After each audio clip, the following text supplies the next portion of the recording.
Buenos días. Buenos días, maestra. Bueno, me voy a permitir presentar su semblanza curricular. Ella es la maestra Sara Ichel Antillón Esparza, es oficial de soporte de protección en la infancia, internacionalista y maestra en Derechos Humanos y Democracia por la Facultad de Ciencias Sociales de México. Cuenta con 18 años trabajando en organismos públicos e internacionales en derechos humanos, igualdad, discriminación, género y protección de la niñez.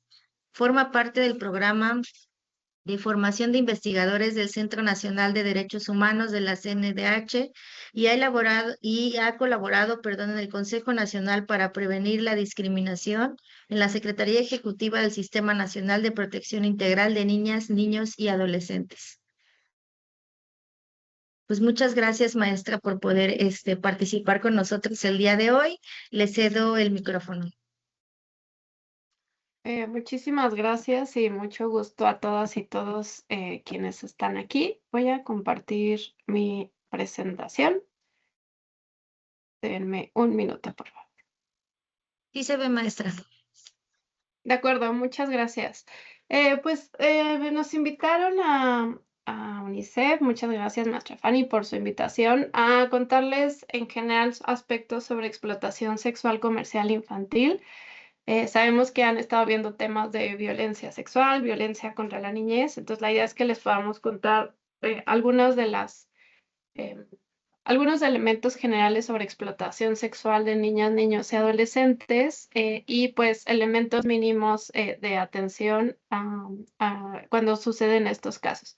Entonces la idea es que podamos compartirles un marco conceptual general, que podamos mostrarles las cifras, algunas manifestaciones, algunas precisiones terminológicas que se han debatido a nivel internacional, a nivel nacional también está el debate, presentarles algunos resultados de un estudio que presentamos ayer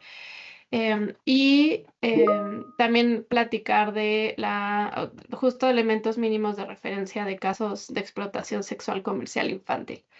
Entonces, el primer elemento que quisiera abordar, pues, es el marco conceptual de qué entendemos por explotación sexual y en qué marco se engloba este fenómeno.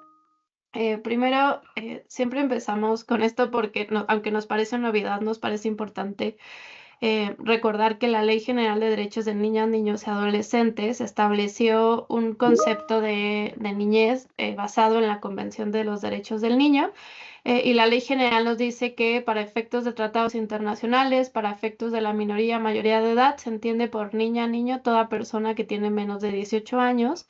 Y la ley hace una división entre niña o niño de 0 a 12 años y adolescentes. En esta ley no se retomó el otro grupo etario que seguramente ustedes sí utilizan en su trabajo diario, que es primera infancia, que ustedes saben que es de 0 a 5 años. En este momento, cuando la ley se discute y se aprueba, estaba la discusión sobre el sistema de justicia penal para adolescentes. Entonces, por eso, en realidad, la ley retoma esta división etaria, pero pues otros programas, incluso el propio Pronapina, sí retoma la división etaria de las tres etapas de desarrollo, pero bueno, que sepan que la ley establece esta división. Y otra cosa que nos parece siempre importante recalcar es que la ley establece que cuando estamos prestando algún servicio y por alguna razón no tenemos forma de comprobar la edad del niño o de la niña y tenemos dudas sobre si es o no mayor de edad o de 18 años, es importante que... perdón, hay un micrófono abierto, no sé si alguien nos puede ayudar a verificarlo.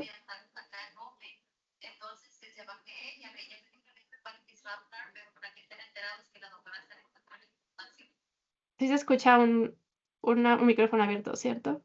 Gracias. La ley establece que si alguien tiene dudas cuando se haga la prestación de un servicio, pues asumamos que es una persona que tiene menos de 18 años. Es decir, que se le tiene que tratar como un adolescente y cuando hay dudas si tiene menos de 12, pues tratarlo como un niño o niña. Esto sobre todo para, pues, cuando tengamos situaciones en que quizá la persona con la que tratemos por alguna razón no nos quiere dar su edad o son personas extranjeras, migrantes, entonces solo que sepan que la ley establece que es mejor generar una mayor protección que una desprotección. El concepto de violencia, de explotación sexual se enmarca en el fenómeno más grande que es violencia contra niñas, niños y adolescentes. La explotación infantil es una forma de violencia contra la niñez y en general la definición que se utiliza generalmente es la que nos da la Convención sobre los Derechos del Niño, que después el Comité de Derechos del Niño retoma y que nos dice que la violencia contra la niñez es toda forma de prejuicio o abuso físico, mental, descuido, negligencia, abandono, malos tratos, explotación, y se hace un fuerte énfasis en el cuidado de niñas y niños.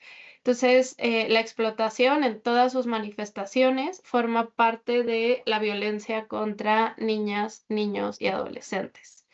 Y ya entrando ya específicamente al tema de explotación sexual, las niñas, niños, adolescentes pueden estar en una circunstancia de explotación sexual cuando participan en alguna actividad de tipo sexual. Esta puede ser con o contacto o sin contacto, pero el elemento subyacente es el intercambio comercial de esa actividad.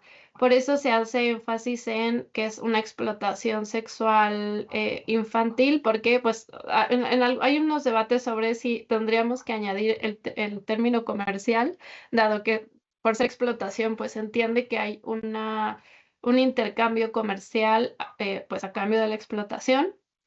Pero digamos que el elemento subyacente es que con esta actividad de explotación sexual existe un intercambio o un beneficio a cambio de esto, y este beneficio puede ser recibido por sus padres, a una tercera persona, o sea, se puede, al agresor o incluso a los propios niños o niñas, pero el elemento subyacente es el intercambio de algo. Y muchas veces este intercambio no es monetario, muchas veces niñas y niños reciben a cambio, entre comillas, protección, o el explotador les hace creer que están recibiendo cuidado, que están recibiendo cariño, y entonces a cambio de eso están obteniendo, o sea, a cambio de esta protección o cariño, pues es que se les pide esta explotación. En esta imagen pueden ver todas las manifestaciones de explotación sexual contra niñas, niños y adolescentes que se reconocen en el marco de la explotación sexual, y pues como podrán ver hay muchas. Estas sobre todo están enfocadas en dónde o en qué contexto sucede esa explotación. Entonces tenemos la explotación en el marco de los viajes y el turismo, tenemos la explotación facilitada por internet, tenemos el tráfico de personas o tráfico de niñas y niños con fines de explotación sexual. Tenemos la explotación sexual en el marco de actividades de, por ejemplo, generación de materiales, como es materiales de explotación sexual, antes le decían pornografía infantil, y también se incluye el matrimonio infantil. Entonces, como pueden ver, hay muchas manifestaciones de explotación sexual que están muy enfocadas en dónde sucede. Y otra cosa que es importante reconocer es que las víctimas pueden ser o no forzadas a hacerlo.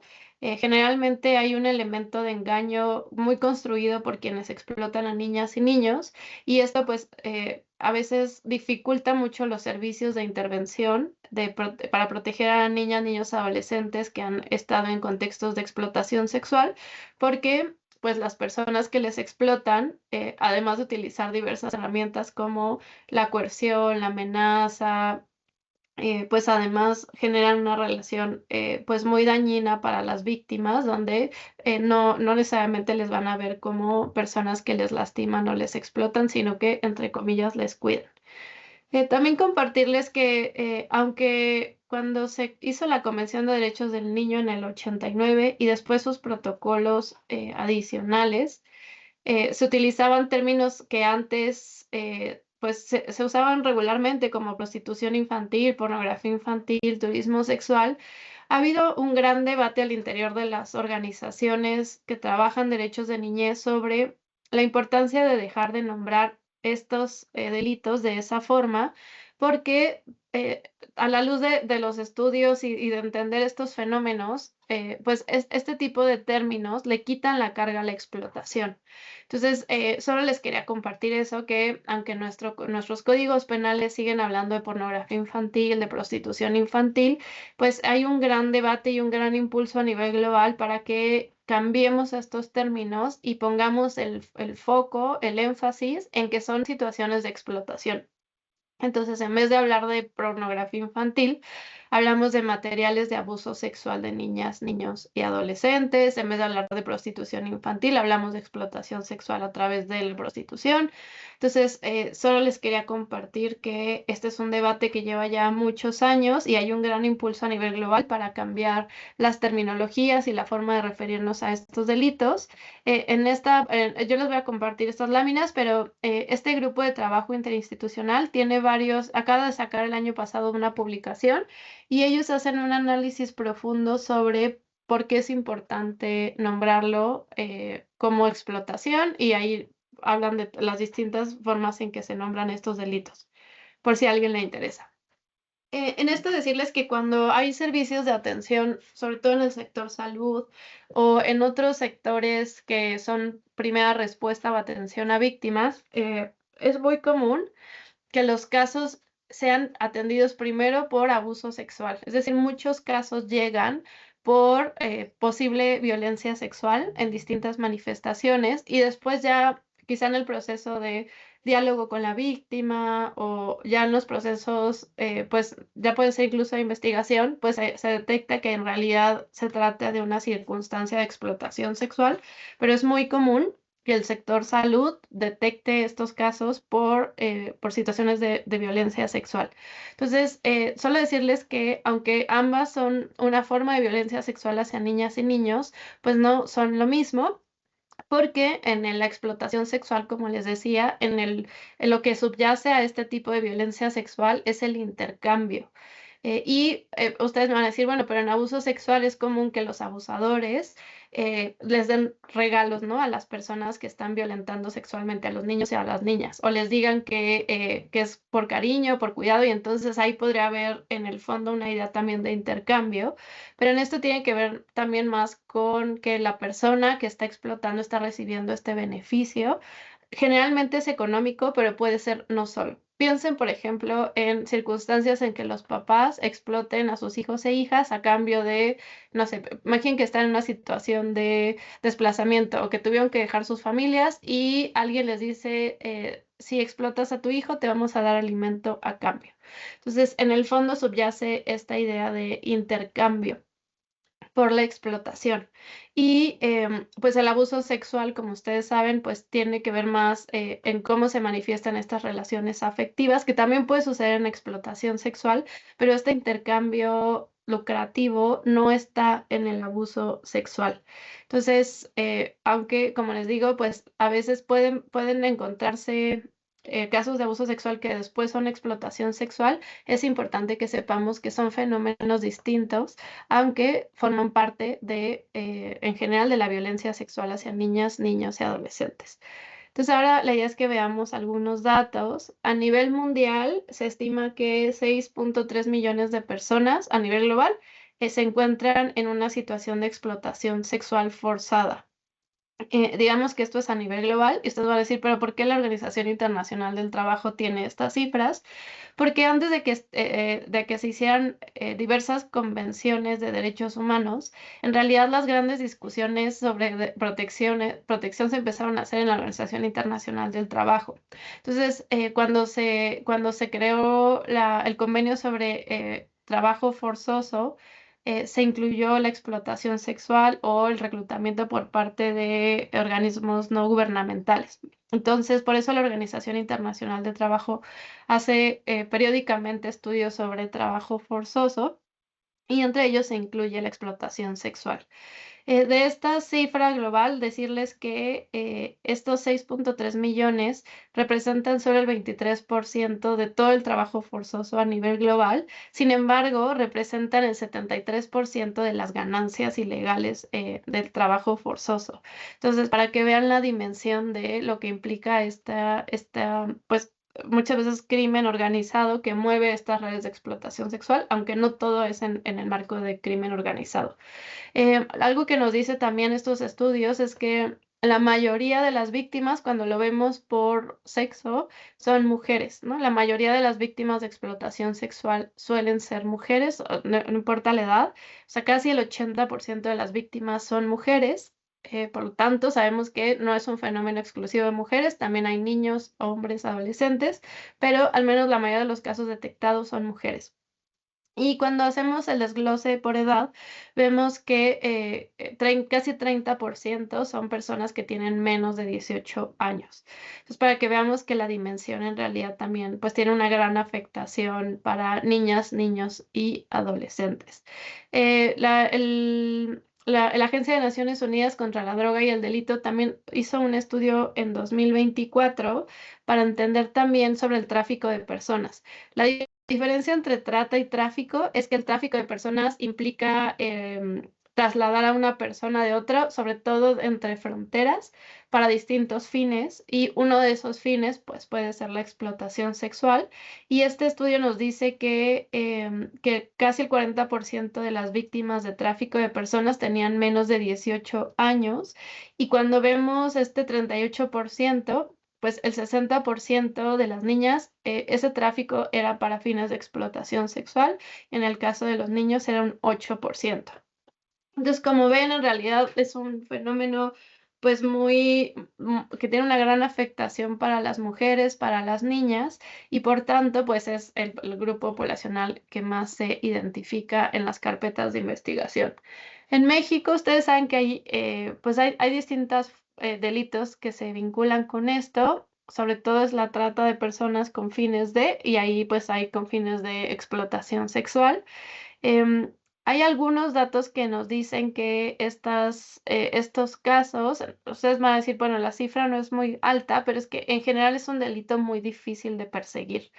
En 2024, por ejemplo, habían habido casi 14,000 denuncias por corrupción de menores, pero en corrupción de menores incluyen muchas formas de delitos, entre ellos algunos delitos sexuales. Entonces, este mapa que construyó el periódico El Excelsior son en general sobre corrupción de menores, pero para que ustedes vean, pues, más o menos cómo está el mapa en el país, ahí ustedes pueden ver también en Guerrero que en la mayoría de los casos son trata de personas, aunque ahí hay pues muchos delitos que pueden estar presentes en trata de personas, no solo delitos sexuales. También compartirles que el día de ayer UNICEF presentó junto con otras organizaciones como Interpol y ECPAT un estudio sobre la explotación y abuso sexual de niños, niños y adolescentes facilitados por la tecnología.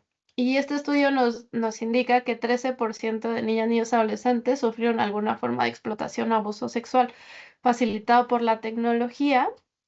Y pues casi la mitad sufrió más de un incidente. O sea, no fue solamente algo de una vez, sino que lo sufrió pues en varias ocasiones.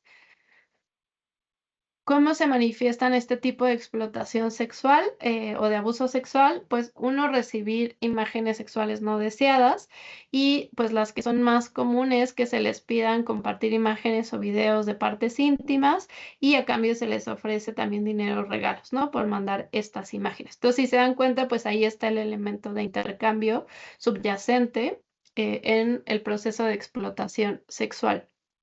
Y algo que también quisiera resaltar es que en la mayoría de los casos son personas que niñas y niños conocen. Contrario a lo que se cree, la mayoría de la violencia, ustedes saben, proviene de las familias o de los círculos cercanos, incluyendo quienes explotan a niñas y niños. Entonces, en este caso, que es facilitado por la tecnología, pues se repite lo mismo. Más del 60% se trataba de personas que conocían, ya fueran sus pares, sobre todo de las escuelas, sus parejas o algún otro adulto de la familia. Sobre las manifestaciones, pues decirles que existen, como ustedes podrán imaginar, múltiples manifestaciones sobre este tipo de abuso, y pues esto tiene que tener un impacto en la forma en que ofrecemos los servicios de protección a la niñez.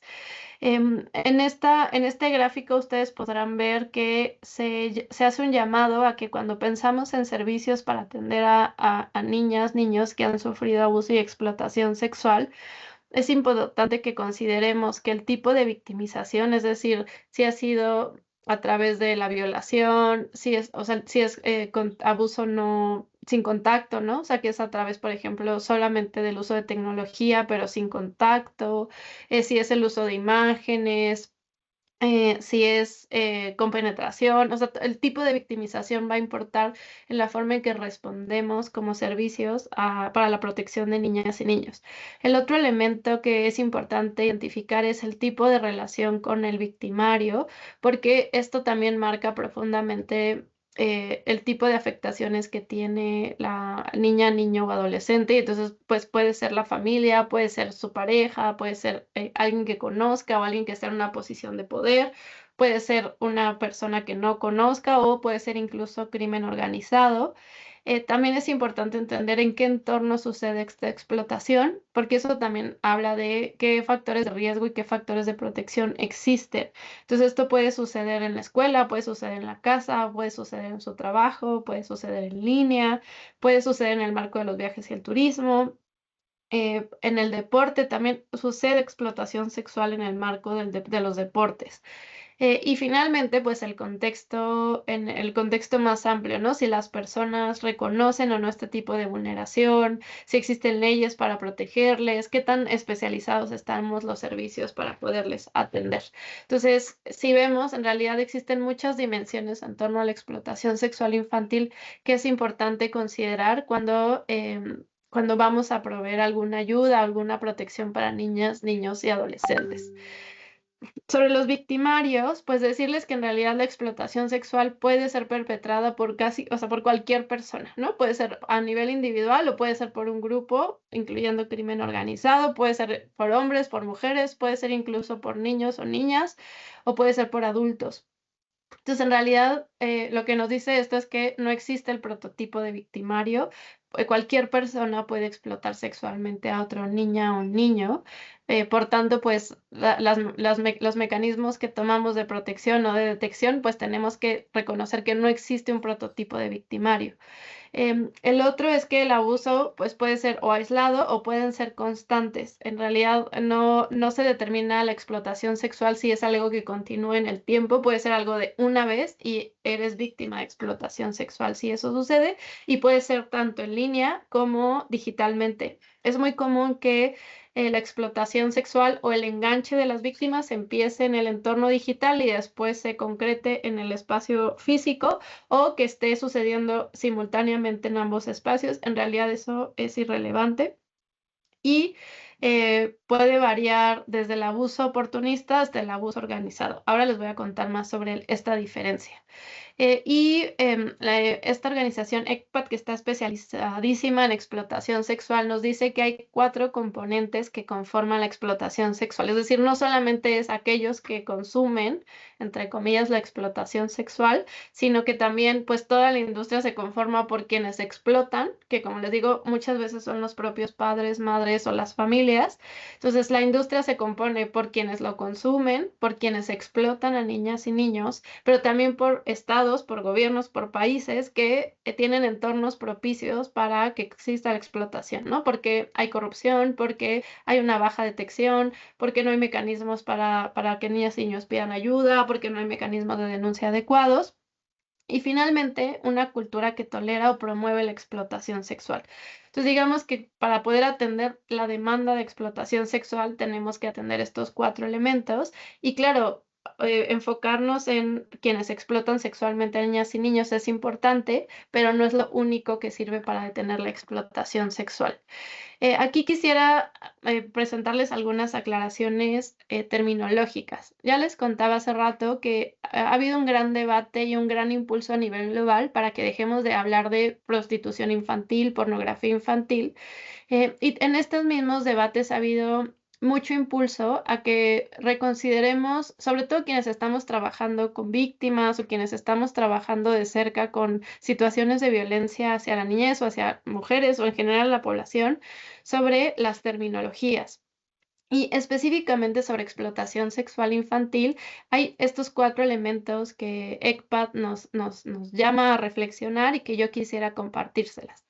Una es un llamado a que dejemos de hablar de los clientes o los consumidores, porque al igual que el por qué no decirle pornografía infantil, lo que nos dice es que tenemos que poner la carga en el proceso de explotación, ¿no? Porque pues al final no estás consumiendo un producto, no estás consumiendo un alimento, estás explotando sexualmente a un niño o una niña. Entonces, el primer llamado es que dejemos de hablar de personas que explotan como clientes, porque pues en realidad lo que son explotadores. El otro elemento es que es súper común que haya una confusión conceptual respecto a que todos los explotadores sexuales son pedófilos.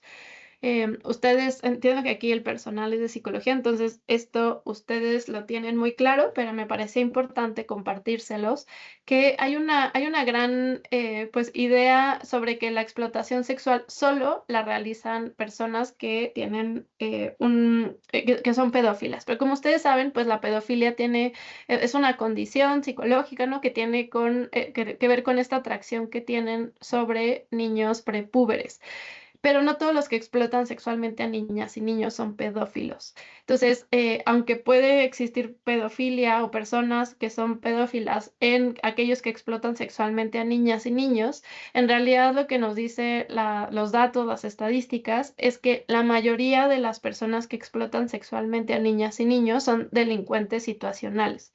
Y aquí paso a estos otros 2 elementos. Hay una diferenciación entre quienes perpetúan o quienes explotan sexualmente a niñas y niños y se dividen entre preferenciales y situacionales. En los delincuentes preferenciales pueden existir personas pedófilas, pero en general se refiere a personas que siguen teniendo atracción sexual por personas adultas, pero consumen explotación sexual infantil. Y las situacionales son aquellas que en realidad no tienen ninguna atracción por niñas, niños, por personas prepúberes, pero que como se da la situación, lo hacen, ¿no? Como están en un espacio donde pues hay corrupción, donde en realidad parece que a nadie le importa, donde parece que en realidad a nadie le molesta y se les ofreció, lo hacen. Entonces, la mayoría de las personas que que perpetúan explotación sexual son delincuentes situacionales. Se dio la oportunidad, se dio la situación y lo hicieron. Y en este rubro, pues no se consideran las personas pedófilas porque pues estos se encuentran más en las delincuencias preferenciales y generalmente los que son delincuentes preferenciales, generalmente son los que sí buscan ir a estos lugares donde saben que hay redes de explotación sexual, donde pueden ir con más facilidad que en sus propios países. Pero no solo son personas extranjeras, los estudios también nos dicen que la mayoría de las personas que consumen explotación sexual son nacionales. Entonces, sí, claro que puede haber extranjeros, pero la mayoría son personas del propio país. Y esto quisiera regresar ¿se acuerdan de este triángulo del tema de la cultura que tolera o promueve la explotación sexual? Quisiera compartirles este estudio. Este estudio tiene ya muchos años, pero me parece que los datos que refleja son muy importantes que consideremos para que reflexionemos justo sobre de qué hablamos cuando hablamos de una cultura que permite la explotación sexual. Porque ustedes me van a decir, bueno, a nadie le parecería adecuado que alguien explote sexualmente a un bebé o a un niño o una niña, pero en realidad no tenemos datos para saber la percepción de las personas sobre de qué hablamos cuando hablamos de explotación sexual. Este estudio hicieron una encuesta en distintos países, incluyendo a México, y eran encuestas preguntándole a hombres sobre si habían alguna vez consumido trabajo sexual en general, y después iban haciendo preguntas más específicas. Y en algunas de las preguntas llegaron a preguntar sobre personas menores de 18 años en trabajo sexual. Ustedes y yo sabemos que no es trabajo sexual, es explotación sexual, pero digamos que para efectos de la entrevista se preguntó si habían, o sea, qué pasa o qué piensan sobre personas, niñas y niños que están en trabajo sexual.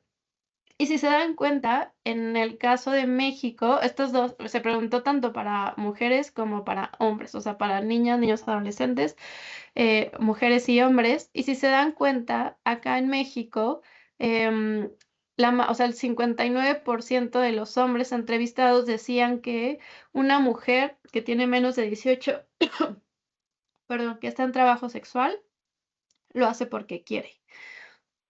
Entonces, pues ustedes me dirán, pues si en realidad estamos viendo a las personas que son explotadas sexualmente como personas explotadas. Y si se dan cuenta, a diferencia de otros países, en México, curiosamente, el dato era casi igual para niños. Es decir, los hombres entrevistados decían que tanto niñas como niños, si son trabajadores sexuales, pues es porque es su decisión y pues que no ven en realidad, o sea, es muy poquito el porcentaje, bueno, 4% dice que no ve nada malo en que trabajen sexualmente. Entonces, ahí hay una gran contradicción porque, aunque por un lado dicen muy pocos lo ven como algo normal, pues la mayoría lo justifica. Entonces, cuando pensamos en por qué la cultura acepta la explotación sexual, pues es muy común que asumamos que es porque, sobre todo las y los adolescentes, pues es que lo hacen porque quieren, ¿no? Porque es un trabajo fácil. Las mismas percepciones que hay sobre el trabajo sexual de personas adultas se traslada a los casos de niñas, niños y adolescentes. Y otra cosa que quisiera compartirles es que ahora en el marco del mundial que estamos trabajando mucho con este tema, la experiencia, por ejemplo, de Brasil es que es súper común que además las víctimas estén muy racializadas. Entonces, la experiencia de Brasil nos decía que sobre todo las niñas, los niños más negros, al pertenecientes a pueblos negros, eran más sexualizados, ¿no? Entonces, entre más negro era la víctima, menos se veía como víctima por parte de la sociedad, por parte de los servicios de respuesta. Entonces, pues pensemos que cuando hablamos de que hay una cultura de poca denuncia, es porque también en el fondo hay una idea que justifica que estas niñas, estos niños se explotan sexualmente por decisión. Y pues en general, ustedes vieron las cifras, en realidad las cifras podríamos asumir que son pocas, ¿no? 1.500 casos en 8 años, en realidad pues son pocas, pero este es un delito muy difícil de perseguir. En general, pues los datos suelen no ser consistentes, lo cual hace difícil identificar patrones, ¿no? O sea, personas que estén relacionadas con varias carpetas de investigación que podamos identificar que son explotadoras. A veces también sucede que niñas y niños solo conocen a sus explotadores por algún apodo. Por tanto, pues no pueden dar más referencias de quienes les están explotando.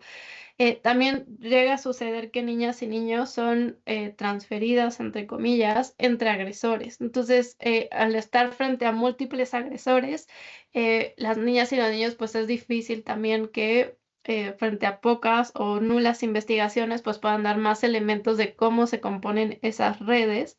También es común cuando ya niñas y niños son quitados de sus entornos para ser explotados, pues que se les mueven muy constantemente de un lugar a otro.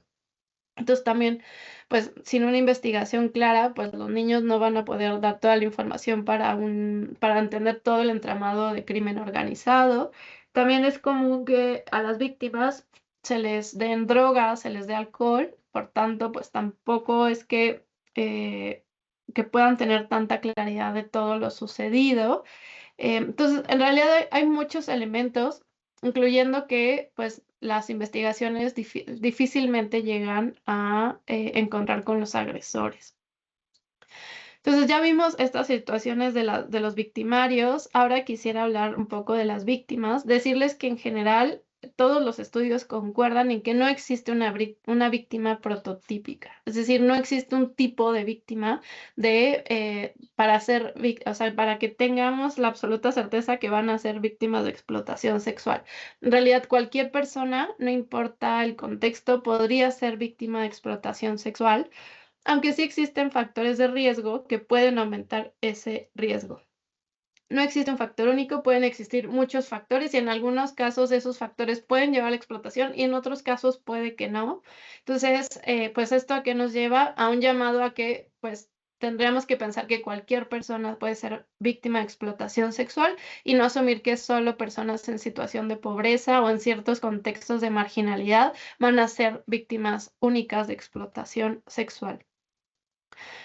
Aquí ustedes seguro conocen el modelo socioecológico, nos dice que para entender la violencia contra la niñez tenemos que entender que hay muchas capas que convergen en una persona, en una sociedad, en un contexto para que suceda la violencia. Y este puede ser a nivel individual, interpersonal, comunitario, social, estructural, y que la existencia de factores de protección y de factores de riesgo en todas estas capas son lo que determina la existencia de violencia o maltrato infantil en un contexto particular o en una persona particular. Y este estudio lo que nos dice es que factores que pueden reducir los riesgos en niñas y niños es, por ejemplo, que tengan alguien a quien acudir, ¿no? Entonces, cuando un niño o niña tiene a quien acudir, es más fácil que se puedan activar todos los mecanismos de protección. También, pues, prevenir, ¿no? El consumo de alcohol, el consumo de drogas, el promover relaciones saludables. A nivel familiar también, lograr que niñas y niños puedan tener relaciones de cuidado, de apoyo con sus familias, porque eso también ayuda como un factor protector y eso permite que niñas y niños puedan solicitar su apoyo de forma previa a que exista la explotación o si ya empezó, pues para protegerles. También a nivel comunitario, pues el que todas y todos justo dejemos de verlas como que lo hacen porque quieren y lograr que existan servicios adecuados, que niñas y niños puedan acudir a servicios que les escuchen, que les atienden, donde haya, por ejemplo, atención a niños, hombres, adolescentes especializados. Ustedes seguro lo saben, pero el subregistro de violencia sexual contra niños y hombres adolescentes es muy alta, en general contra los hombres, porque hay grandes estigmas sobre la violencia sexual y los hombres, y eso lleva o que no acudan a los servicios o que pues los servicios no les atiendan de forma adecuada. Hace algunos meses nos contaban en una capacitación que un hombre llegó a la Fiscalía de Delitos Sexuales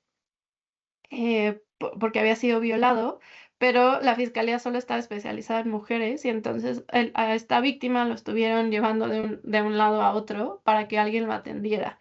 Entonces, ¿cómo logramos que los servicios puedan atender toda la diversidad y las complejidades de los contextos de las víctimas?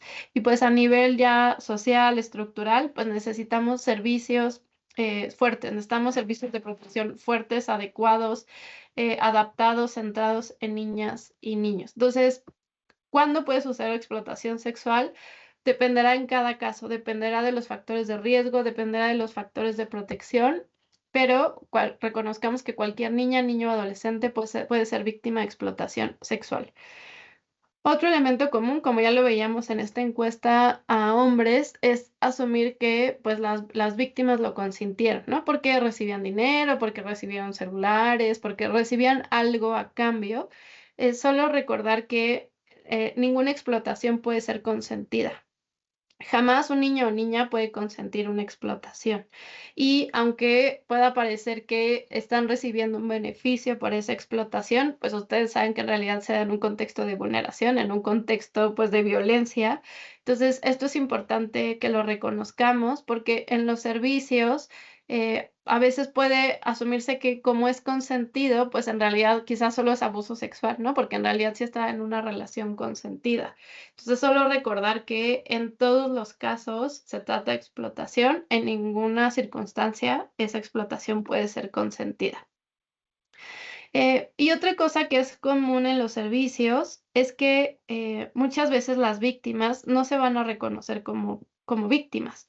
Esto por muchas circunstancias. Puede ser porque la relación que genera el explotador con ellas y con ellos es pues de mucha dependencia, ¿no? De decirles que están ahí porque este explotador les cuida, porque les protege, porque les ama, Entonces generan relaciones de mucha dependencia, y entonces es común que las víctimas no reconozcan que están en una situación de explotación o incluso que defiendan a la persona que les explota. También es muy común que puede ser que las niñas y los niños, pues esto que están recibiendo a cambio de la explotación sea algo que sí necesiten, ¿no? Pensemos en aquellas circunstancias donde a lo mejor reciben alimento, a lo mejor reciben, no sé, algún espacio para resguardarse, ¿no? Si viven en situación de calle, les ofrecen un espacio donde vivir. Entonces, es muy difícil para las víctimas asumir o sea, que en realidad es una situación de explotación, porque pues el tipo de dinámica es lo que genera. Les voy a poner este fragmento de video de una organización que trabaja con víctimas de explotación sexual para que veamos las dificultades de la identificación. Dentro de nuestro modelo de atención, al momento de recibir a un niño y a una niña, el 99.9% de las veces partimos de que ellos no se asumen como víctimas. Las chiquitas que vienen de explotación sexual, 7, 8, 9 años, siempre vienen hablando de sus parejas, de sus esposos, a veces 30, 40, 50 años. Hace poco tuvimos el caso de una niña que llegó con su bebé, la bebé de unos meses, nos decía que su pareja y que la extrañaba, que la bebé tenía el nombre de su pareja. Supimos que cuando ella va al hospital a tener a su bebé, la pareja, que era un señor de 50 y tantos años, la lleva, y es ahí donde las autoridades que tenían identificado que esto era un delito, lo meten a la cárcel. Y entonces ella se queda sola en el hospital. Imagínate, pasó de vivir con su pareja, a estar embarazada con su pareja, a que la llevara al hospital, a de repente salir y que se la llevara el DIF y que después nos la canalizara a nosotros. Ella siempre lo defendía, ¿no? Y decía, es el papá de mi hija, él estuvo para mí, yo lo quiero. Pero entonces es empezar a trabajar con ellas y con ellos, esa desvinculación con sus parejas, con sus agresores, con sus tratantes, y explicarles que lo que ellos vivieron fue un delito y que ellos son víctimas. Y ese proceso es complicadísimo. Nos toma mucho tiempo, nos cuesta mucho trabajo, porque si ellos llegan pensando que la persona que era su explotador era alguien bueno, ¿quiénes son los malos? Ustedes. Nosotros. La separamos de su tratante, de su pareja. Y va a querer ¿no? salir de ahí para volver con esa persona. Exacto. Entonces, esto pone una carga compleja para los servicios, para la policía, para las líneas de emergencia, para la atención psicológica, para los servicios de salud, porque a veces es Dentro de nuestro difícil identificar o reconocer a las niñas, niños, adolescentes como víctimas, sobre todo en esto que, justo como les digo, hay subyacente un intercambio. Entonces, a veces es muy difícil identificarlo. Entonces, ¿qué hacemos cuando si llegamos a detectar un caso? Bueno, uno, pues como ustedes ya vieron las cifras, en realidad es muy difícil de identificar. Muchos de los casos llegan o por violencia física, por maltrato físico, o por algún cuadro de violencia sexual. Y como les decía, pues ya en la investigación o ya en las entrevistas con el personal especializado, pues se puede identificar que hay un elemento de explotación sexual. Y pues decirles que aunque sí se han hecho como distintas listas de posibles signos que alguien podría observar, es importante que reconozcamos que su presencia o ausencia no necesariamente van a confirmar que existe explotación sexual infantil. Es decir, son algunas alertas, pero el que exista no significa por sí mismo que hay, o el que no exista no significa que no existe la explotación sexual. Entonces, solo pues importante que consideren que niñas, niños, adolescentes pueden presentar alguno, ninguno o todos estos signos, y no en todos los casos siempre van a ser explotación sexual. Por eso este delito requiere como mucho trabajo de personal especializado por su complejidad. Algunos posibles signos son pues los físicos, muy, muy centrados o muy vinculados a la violencia sexual o a la violencia física, ¿no? O sea, hematomas, lesiones en el cuerpo, ya enfermedades de transmisión sexual, embarazos o solicitudes de aborto. Emocionales, pues ustedes saben que esto también es común en otros tipos de violencia, pues ideación suicida, desinterés, autolesiones, que dejan de tener interés en lo que hacían regularmente. Pero si se dan cuenta, ustedes van a decir, bueno, pero entonces, ¿cómo voy a saber cuándo es explotación y cuándo es, no sé, pues violencia familiar, ¿no? En realidad, pues no, como les digo, estos signos pueden ser algunos indicios, pero pues para eso necesitamos al personal especializado, solo es para que ustedes sepan. Hay dos elementos que generalmente se resaltan como como de preocupación. Uno, que son los conductuales y que tiene que ver más con el tipo de vínculo que tienen las niñas, niños y adolescentes con otras personas. Por ejemplo, si ven, o sea, si alguien observa que suben y bajan de muchos coches o de personas desconocidas, o vemos que, por ejemplo, en el internet se ve muy ansioso, como con mucho miedo. O que como que parece que tiene temor a ciertas llamadas o a ciertas personas y los materiales, ¿no? Como lo hemos estado viendo en todas estas láminas, como hay un elemento subyacente de intercambio, es posible que se identifiquen, que empiecen a tener cosas que no podrían tener acceso a, ¿no? Porque no trabajan o porque nosotros no se los hemos comprado como personas adultas o sus cuidadores. Entonces empieza a identificarse que empiezan a tener cosas que pues en realidad no tendrían cómo obtenerlas. Entonces, generalmente esos son los signos que más se observan por parte de las familias y muchas veces pues hay duda en las familias si están teniendo comportamientos de adolescentes, ¿no? O sea, como rechazo a los padres o que se están siendo reservados. Entonces, eso también genera mucha confusión en las familias. Entonces, como ven, muchos de estos signos pueden ser por otros tipos de delito como violencia familiar, violencia sexual, violencia en el noviazgo. Entonces, pues algunos nos pueden dar algunos indicios, aunque pues para poder determinar qué es explotación necesitaríamos más elementos. Quisiera contarles, probablemente ya conocen este caso, pero quisiera contarles esto porque justo si lo vemos desde esta historia, podríamos asumir que es un caso de abuso sexual, ¿no? Entonces, esta historia es de una mamá que pues, empieza a observar cambios conductuales en su hija. O sea, la hija tenía 4 años, empieza a ver que se queda dormida, que tiene comportamientos como de mucha ausencia, y es una niña muy pequeña para eso. Y en algún momento la niña le narra que ha sufrido abuso sexual en el preescolar, ¿no? La mamá también identifica que cuando iba por ella, pues estaba dormida mucho tiempo, ¿no? Como salía de la escuela dormida y no se despertaba hasta 12 horas después. Entonces, si nosotros lo vemos así, podríamos asumir que es un caso de abuso sexual infantil, pero probablemente ustedes recuerdan este caso. La Oficina de Defensa de la Infancia, la ODI, hizo en 2021 un estudio por casos que había atendido y defendido de una red de explotación sexual de niñas y niños en preescolares públicos y privados. Y en realidad lo que se trataba este caso pues era de una red tal cual de explotación sexual donde a los niños y a las niñas les drogaban, los llevaban fuera de la escuela y pues describían actos terribles, terribles de violencia sexual, ¿no?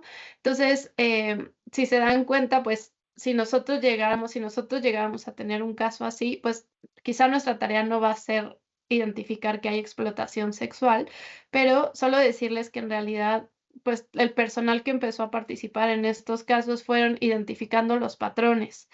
Les voy a dejar en el PDF les voy a dejar las ligas, pero la ODI hizo este informe y también hizo un podcast.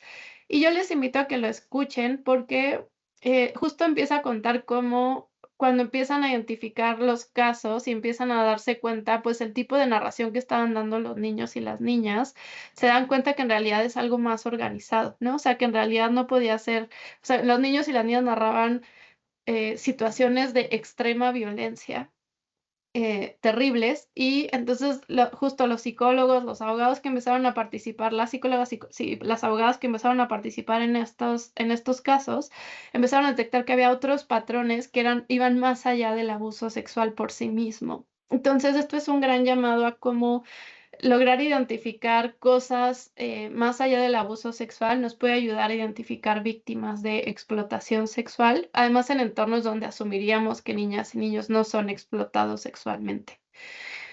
Sobre la atención, pues esto ya ustedes lo saben, en general son los mismos elementos que tienen que hacer cuando reciben o identifican casos de violencia contra niñas y niños, pues escucharles adecuadamente, identificar si necesitan atención médica inmediata, pues darle el apoyo que necesiten y pues siempre decirles la importancia de que lo hablen con otra persona, ¿no? O sea, decirles que lo tenemos que hablar con alguien más para que nos ayude.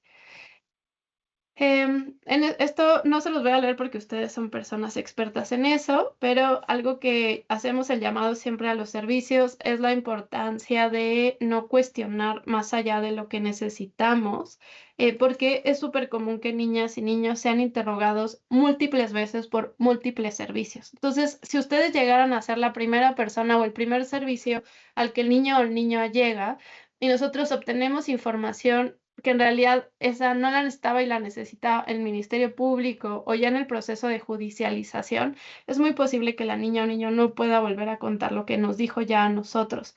Entonces, el llamado que hacemos en general a los servicios es a que reflexionen qué es lo que tengo que preguntar, qué es lo que me es estrictamente necesario preguntar para pasar al siguiente tramo de atención, ¿no? Y entonces en esto pensar si todo lo que estoy preguntando, todo lo que estoy detectando en realidad es algo que yo necesito para el momento de atención en la que lo estoy llevando. En este momento no nos daría tiempo como para que lo exploremos en su trabajo, pero solo hacer un llamado a que pensemos qué es lo estrictamente necesario para mí para preguntar en caso de que yo llegara a detectar algo así.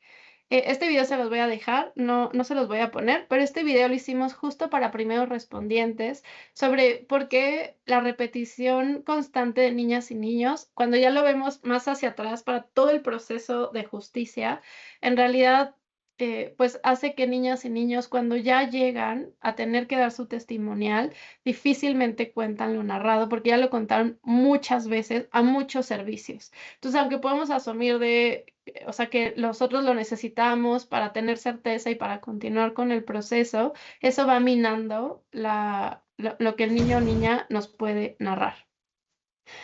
También quisiera compartirles este testimonio. Como les decía, ayer presentamos el estudio Interrumpir el daño sobre explotación y abuso sexual de niñas y niños facilitado por la tecnología. Y quería compartirles este testimonio porque justo es el testimonio de una joven que nos cuenta cómo en su adolescencia empezó a ser abusada en línea y pues cuál fue la respuesta, ¿no? Del personal de psicología de su escuela. Y después cuando ya la llevaron a otro servicio de atención psicológica, en realidad no había servicios para personas adolescentes, ¿no? Entonces, pues de entrada la psicóloga escolar le echó la culpa, ¿no? Porque pues había ella decidido, entre comillas, mandar material íntimo y pues si se había difundido, pues era su culpa, ¿no? Y ella tenía que reconocer y asumir las consecuencias de que todo el mundo estuviera viendo esas imágenes. Y la segunda, en la segunda parte de su testimonio cuenta cómo o había para personas adultas y cuando fue al grupo de personas adultas le dijeron no puedes porque eres adolescente y cuando fue al de adolescentes pues solo era como de prevención y violencia en el noviazgo. Entonces, solo quería compartirles este testimonio para que uno, pues es un llamado a que pensemos qué posibles estereotipos podríamos tener respecto a la explotación sexual y el uso de niñas y niños en el Internet. Y la otra es, pues, para que reconozcamos que probablemente los servicios que se ofrecen, no ustedes, sino en realidad en las instituciones donde estén, pues o son para personas, mujeres adultas, o no están enfocadas a atender específicamente las necesidades de explotación o en general de abuso de las adolescentes. Este testimonio está en el estudio que yo les voy a compartir. Para ir cerrando, también decirles que es importante identificar si ustedes llegaran a detectar un caso y este niño o niña adolescente va con una persona cuidadora, si ustedes determinan o tienen indicios para asumir que no es una persona, que esta persona no es la persona que les explota, pues es importante que también consideremos el apoyo de esa persona porque va a ser muy importante para que podamos desatar todo el proceso que sigue para la niña, niño o adolescente que ha sido víctima de explotación sexual. Y finalmente, para la referencia, pues decirles que todos los llamados es que no tenemos que estar 100% seguros del caso. Como ya estuvimos viendo, es muy probable que haya casos que lleguen a ustedes por maltrato o por abuso sexual y que quizás después tengamos elementos para asumir que puede ser un tema de explotación sexual. Entonces, no es nuestro papel estar 100% seguros, nuestro papel es reportarlo, ¿no? E informar a quien pueda hacer la investigación para determinar eso. Este es el proceso que en términos generales se tendría que seguir para ir denunciando distintas formas de violencia. Esto no se los voy a leer, pero digamos que en general es cómo funciona en términos de la Ley General de Derechos de Niñas y Niñas, la referencia y contrarreferencia para cualquier tipo de violencia contra la niñez. Y pues solo decirles, ustedes también lo saben, pues que en México nuestras leyes nos hablan de el reporte obligatorio, ¿no? Que cualquier persona, pero especialmente quienes trabajan en servicios, cuando saben que hay un caso de maltrato infantil que pues puede incluir explotación sexual, es importante que lo hagamos saber a las autoridades. La Ley General de Derechos de Niñas y Niños dice que pues cualquier persona, no importa de dónde pertenezca, tiene que hacerlo del conocimiento inmediato de las autoridades. Entonces, lo primero es identificar si el niño o niña necesita algo, nunca confrontar al explotador o al abusador, porque pues eso les puede poner en peligro a ustedes y al propio niño o niña. Entonces, primero, nunca confrontarlo, porque eso nos pone en peligro, pero cuando estén en un espacio ya seguro, sí avisar, ¿no? Incluso cuando ocurre después de que ustedes hicieron la detección, el llamado siempre es a no intervenir. Entonces, lo primero siempre es identificar si el niño o niña tiene una necesidad médica. Como les decía, si el caso llega a ustedes por violencia sexual, ustedes saben que la NUM 46 nos dice que la violación es una emergencia médica, por tanto tenemos que dar aviso inmediato a los servicios de salud. Pero bueno, si usted o tienen algún indicio de riesgo inminente que necesite intervención policial, es importante llamar o a su supervisión o al 911 en caso de que eso no pueda suceder. Dos, es importante que registremos todo lo que hemos escuchado, oído, lo que se nos haya dicho y pues siempre, como les digo, avisar a sus supervisores y si por alguna razón eso no fuera posible, contarles que además del 911, hay dos tipos de servicio que ofrecen orientaciones respecto a tratas con fines de explotación sexual. Uno es la Línea Nacional contra la Trata de Personas, que tiene una línea telefónica y también por WhatsApp. Y pues ellos dan orientaciones para acompañar o para cuando hay riesgos o detección de casos o algún caso se detecta y ellos hacen ya la conexión con algunos otros servicios. Y pues también hay el 089 es para denuncias anónimas y en esto incluye, se pueden reportar casos de trata de personas con fines de explotación sexual y son denuncias anónimas. El número no tiene forma de saber de qué número nos están llamando, así que en caso de que ustedes no pudieran notificarlo institucionalmente, pues que sepan que existen estos dos elementos. Y algo adicional es que es súper común que la explotación sexual esté vinculada a casos de desaparición. Entonces, por eso es importantísimo que como autoridades pidamos que se inicie luego la aplicación del protocolo de búsqueda de niñas, niños, adolescentes, que como ustedes saben, no median ningún periodo de tiempo. La búsqueda de cualquier persona que tiene menos de 18 años tiene que ser inmediata en función de la ley de búsquedas. Ustedes saben, es importante que las autoridades que estén notificadas tienen que ser el Ministerio Público y las Procuradurías de Protección de Niñas, Niños y Adolescentes, pero si ustedes pertenecen a algún servicio de salud, pues eso tiene que estar, esa notificación tiene que quedar a cargo de las direcciones de hospitales o del centro médico. También les voy a dejar esto que hizo el CENCIA, que es sobre cómo hacer la canalización en casos de violencia sexual. Como les digo, es muy probable que muchos de los casos que ustedes identifiquen sean por violencia sexual y que después se determine que era además en el marco de una explotación.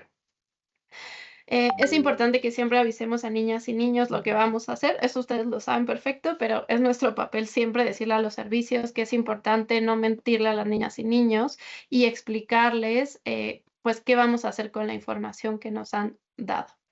Y solo para terminar, decirles que UNICEF acaba de lanzar esta campaña que se llama Cero Tolerancia a la Explotación Sexual. La lanzamos en el marco del Mundial. Está muy enfocada a los servicios hospitalarios, ¿no? Hoteles, transporte. Pero bueno, en este QR ustedes van a poder encontrar más información sobre la campaña. Hicimos este video para los hoteles y para quien sea que lo quiera ver.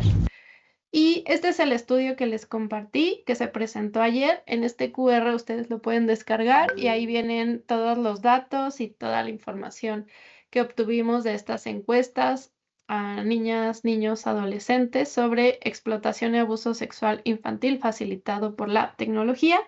Y finalmente, si tienen interés en entender más clínicamente lo que desde el sector salud se ha impulsado, están estas 2 guías que hizo la Organización Mundial de la Salud sobre qué hacer cuando detectamos estos casos desde el sector salud. Y yo ahí lo dejaría por el tiempo. Muchas gracias.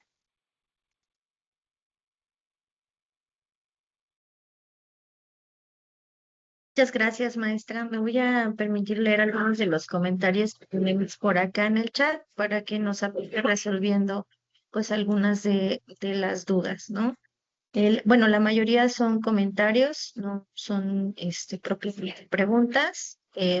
Por acá nos preguntan si el programa de violencia maneja estos casos. Bueno, esa les puedo contestar, sí, sí estamos trabajando con esos casos. En lo particular les voy a dejar mi contacto en el chat para que si gusta psicólogo, se pueda contactar conmigo por si necesita conocer en lo particular cuáles son las unidades cercanas a la suya, a las que pueda referir. Y también por acá tenemos una pregunta. Dice, usted como experta en el tema, ¿qué cree que sea lo más adecuado y fundamental para cuando se detecte un caso en una unidad de salud de primer nivel, se atienda y se le dé el seguimiento adecuado y oportuno para los posibles traumas de gran magnitud que estaban presentando? Muchas gracias. Pues nuestra sugerencia es que, pues uno, se registre todo lo escuchado, todo lo oído, porque esa información es muy útil, ya sea para el proceso de investigación del Ministerio Público, como para lo propio que tendrá que hacer la Procuraduría de Protección de Niñas, Niños y Adolescentes para el plan de restitución. Entonces, pues un primer llamado es que podamos plasmar todo lo que tengamos en nuestro expediente y ponerlo a disposición de las autoridades. También, pues, justo como les decía hacia el final, es no ponerse en riesgo, ¿no? Porque sabemos que las unidades de primer nivel son quienes tienen menos infraestructura. A veces, pues, para que lleguen los ministerios públicos es muy complejo. Entonces, es no ponerse en riesgo, pero siempre notificar. Y lo que nos han compartido en algunas unidades de primer nivel es que justo frente a la poca infraestructura que hay y en situaciones de altísimo riesgo, lo que hacen es canalizarlos a un segundo o tercer nivel para la protección de niñas y niños cuando eso es viable. Entonces, pues yo sugeriría eso. O sea, depende también sé que en el contexto del Estado es muy complejo. Entonces, nuestra sugerencia es que pues pueda seguirse el protocolo que se establece para el 046 y pues plasmarlo todo en el documento para la protección de niñas y niños, y pues que en caso de que la Procuraduría de Protección tenga dudas sobre el caso, pueda solicitar la información a la clínica o al servicio de salud. Ujú. Sí, por acá también tenemos un comentario. Son cifras difíciles y dolorosas de conocer, pero finalmente existen. Lo que necesitamos saber para reforzar la idea que es necesario actuar, ser aliados y proteger a nuestras infancias.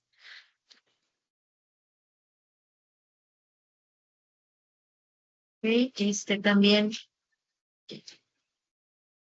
debe de haber un gran impulso en cuanto a realizar la denuncia ante la Fiscalía para hacer cambios en los códigos penales estatales y federales para que la denuncia se realice por cualquier persona que sepa del delito, más siendo menor de edad, ya que desafortunadamente el menor de edad queda indefenso ante esta situación, ya que la mayoría de los casos son, como ya bien mencionaron, agredidos por los mismos familiares y culpando al mismo menor de edad, ya que aunque este delito se persigue por oficio, es complicado que el menor de edad pueda conseguir la protección oportuna de las autoridades correspondientes y debiera de ser delito federal para poder ser interpuesta la denuncia o querella ante cualquier fiscalía, ya que esa es otra de las causas por las que no se denuncia a tiempo o no se da seguimiento, ya que el delito puede ser realizado en una zona donde no habita la víctima.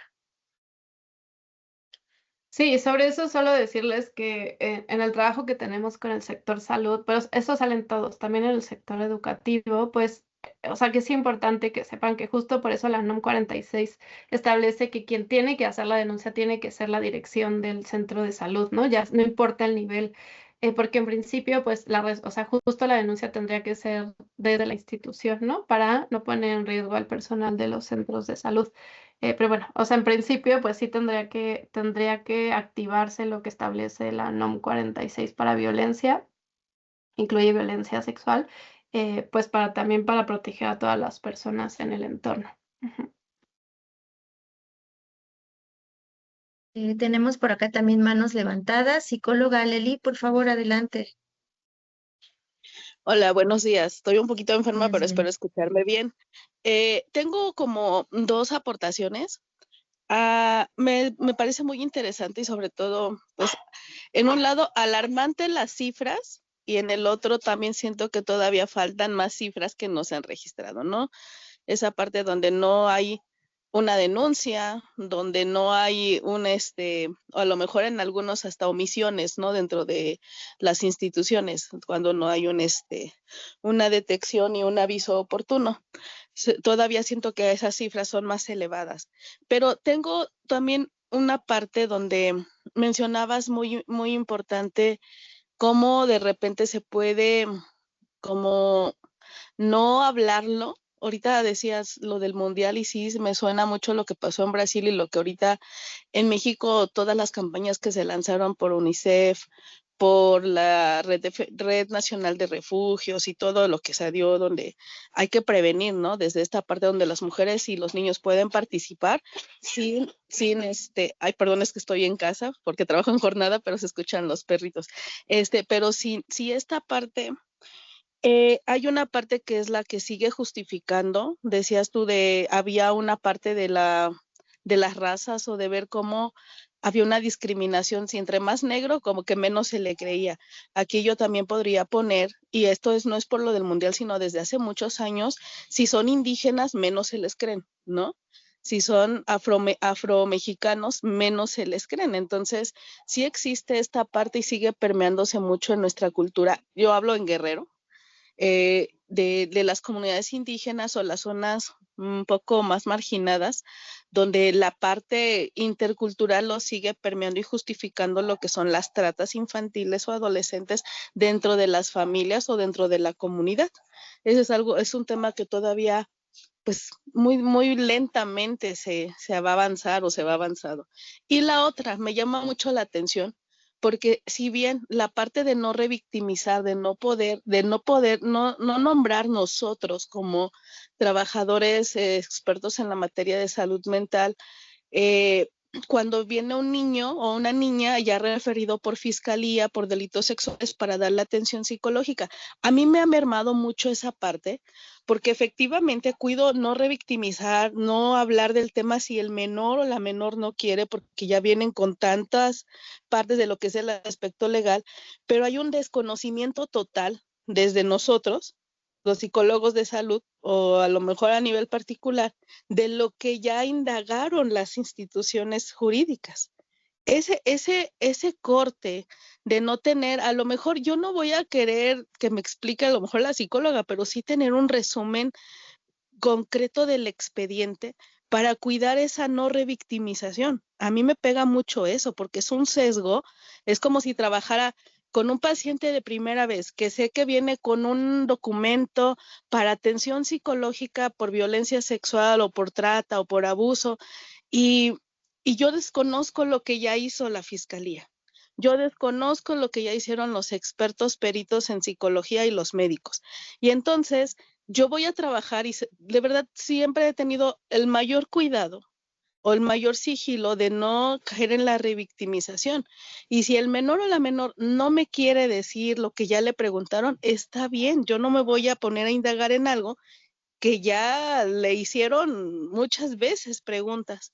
Sin embargo, sí es un sesgo, sigue siendo como estar caminando a ciegas ante algo que podemos cuidar y que en mi caso trato de cuidar lo más que se pueda, pero que a veces no por querer revictimizar o algo, pero hay puntos donde podemos volver a tocar esa herida sin que nos demos cuenta porque estamos caminando a ciegas con el trabajo que ya hizo otro experto en la parte penal. Entonces, a mí me gustaría bueno, es como una aportación o un apunte, tal vez en 1 año, 2, 10 años, esto pueda ser el canal entre las instituciones jurídicas con el sector salud cuando nos manden a personas víctimas de violencia sexual, porque porque caminamos a ciegas con lo que ya hicieron, primero. Y en segunda, en ocasiones nos mandan a victimarios, ¿sí? En esta parte de victimarios, yo luego digo, es como para mí muy incongruente tener que atender a víctimas y después a un victimario, ¿no? Para mí, yo prefiero referirlo a otro servicio o decir no puedo porque yo estoy en el lado de víctimas, ¿no? Entonces, es algo también que todavía sigue siendo un sesgo entre las instituciones. Y la otra que en la parte de los victimarios, las pocas veces hace años que yo llegué a atender, lo decía la experta en psiquiatría, la parte de decisión de la personalidad. Entonces, he detectado en personas agresores que hace años traté ahorita actualmente, ¿no? Que había una decisión de personalidad al momento de cometer el delito de lo que ellos en la infancia fueron víctimas.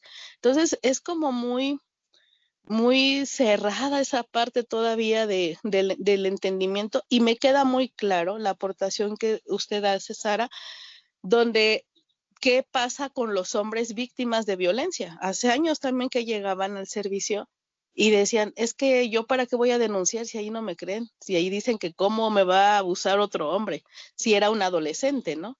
O si era un adulto, o si era un menor. De los menores niños, muy pocas denuncias hay porque es niño. Sí, entonces son aportaciones que quiero poner aquí porque sé que tal vez ustedes están en otros niveles que pudieran en un momento, convenciones o algo aportar para poder seguir avanzando en este tema de violencia sexual infantil y adolescente. Entonces, muchas gracias y es mi aportación. Muchísimas gracias. Tomamos nota de todo lo que nos has compartido. Muchísimas gracias, psicóloga. Vamos a dar oportunidad también de una participación más, ya para ir cerrando. Lucila, adelante, por favor. Muchas gracias. Nada más una aportación y a la vez duda. Nada más brevemente decirle, el tema me parece muy interesante. Sinceramente, hay muchas cosas de las que usted habló, de las cuales yo desconocía. Sí, me quedaron muchos conceptos. Vaya, mi pregunta es, nosotros podemos estar con la idea de que en la consulta psicológica estamos atendiendo, por ejemplo, un caso de abuso sexual, una situación de maltrato familiar, pero que esa situación quizá no solo queda ahí, o sea, que es muy probable que pueda ser una situación de explotación sexual, ¿verdad? Y hablar de explotación sexual es hablar de muchas otras cosas, donde hay como decía usted, un beneficio, ¿no? Una ganancia. Y quizá las intervenciones serían más profundas o un poco más distintas.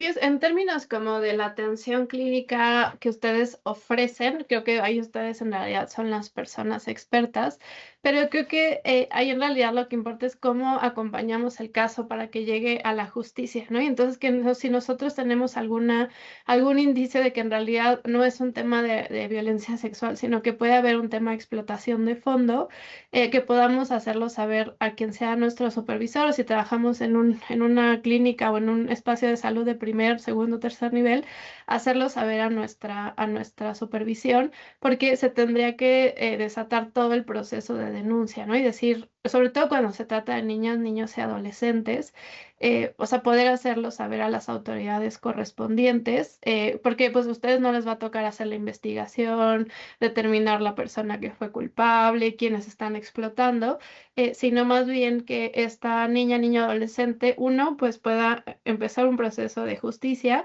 y dos, que la Procuraduría de Protección de Niñas, Niños y Adolescentes pueda determinar a partir del plan de restitución qué otras cosas necesitaría, además de probablemente la atención que ustedes les dan, ¿no? Entonces, identificar qué otros elementos necesita para poder ver restituidos sus derechos. Entonces, en términos de lo que ustedes hacen, creo que las personas expertas son ustedes, pero sí creo que es importante que si lo identifiquemos, demos aviso a nuestro supervisor o sigamos el canal adecuado para hacerlo saber, para que puedan iniciar el proceso de justicia y también para no ponerles en riesgo a ustedes, porque la mayoría de, pues, la explotación sexual, justo como hay un beneficio de fondo, pues las personas quieren seguir teniendo ese beneficio, ¿no? Generalmente es un beneficio económico. Entonces, si ustedes ponen en riesgo esa obtención de ese beneficio, pues las pueden poner en riesgo a ustedes, se pueden poner en riesgo a la víctima. Entonces, por eso es importante siempre que demos aviso a las autoridades. Entonces, yo lo dejaría ahí. Muchísimas gracias. Muchas gracias. Muchas gracias. Muchísimas gracias, maestra. Me voy a permitir darle la palabra a la doctora Fanny Landeros Romero. Adelante, doctora. Muchas gracias.